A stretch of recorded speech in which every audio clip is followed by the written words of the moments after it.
سے بچا لے. بتائیں 2-3 ہزار نفع میں یا پلسرات کی دہشت سے بچنا نفع میں؟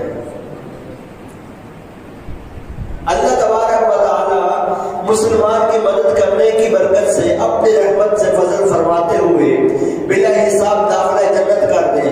یہ نفع میں ہے یا کسی مسلمان کو 4 پیسے دے کر دینے سے بچا لینا نفع میں ہے؟ بہتر عقل مند وہی ہے جو درست فیصلہ کرتا ہے. اپنے سراؤنڈنگ میں دیکھیں، اپنے اطراف میں دیکھیں، جو غریب ہے، جو پتہ ہوتا ہے، ہر ایک کو پتہ ہوتا ہے، اس کو کچھ نہ کچھ دے دیں. انشاءاللہ آپ کا گھر جو چلتے رہے گا، اللہ تعالیٰ برکت دے گا. آپ کو پڑوسی خوش ہو جائے گا. جو دل سے دعائیں نکلیں گی نا اس کے گھر سے، وہ آپ کو پھر پتہ چلے گا. کیسے پتہ چلے گا؟ آپ کے گھر میں بیماری نہیں آئے گی. کیسے پتہ چلے گا؟ آپ کے گھر میں سکون ہوگا. دل کا جو سکون ہے نا، اس کی خاطر لوگ گھومتے ہیں، پھرتے ہیں. پاکستان ٹور پہ جا رہے ہیں، دنیا کے ٹورز پہ جا رہے ہیں، گھومنے پھرنے کے لیے جا رہے ہیں. 20 ہزار لگا کر 50 ہزار لاکھ روپے لگا کر خرچہ کر کے صرف اس لیے کہ تھوڑا ذہن فریش ہو جائے. کسی مسلمان کے گھر کھانا پہنچا کے تو دیکھو تمہیں اس سے زیادہ سکون ملے گا کسی مسلمان کے گھر. لیکن یاد رکھیں بیکاری کو نہ دیں. یہ جو گھومتا پھرتا بھکاری ہے اس کو نہ دیں. یہ پیشہ ور بھکاری کو بالکل بھی نہ دیں.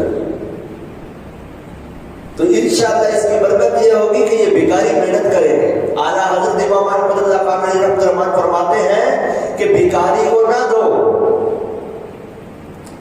کہ بھوکا مرے گا، جھک مارے گا، مزدوری کرے گا. اس سے بہتر ہے کسی سفید پوش کو دو کہ اس کی عزت بھی رہ جائے، اس کی مدد بھی ہو جائے. تو یہ لازمی عمل ہے. رسول پاک صلی اللہ تعالی علیہ وسلم نے فرمایا من ساتر مسلما ساترہ اللہ یوم القیامہ. جو کسی مسلمان کی پردہ پوشی کرے گا نا، اللہ تعالیٰ اس کی پردہ پوشی کرے گا. کسی کو کچھ دے نا تو اس کو بتائے نا، جتائے نا، اس کو پہنچا دے. بس کسی ذریعے سے، کسی بچے کے ذریعے سے، کسی انکل نے دیا ہے، کسی بھائی نے دیا ہے، کسی چچا نے دیا ہے.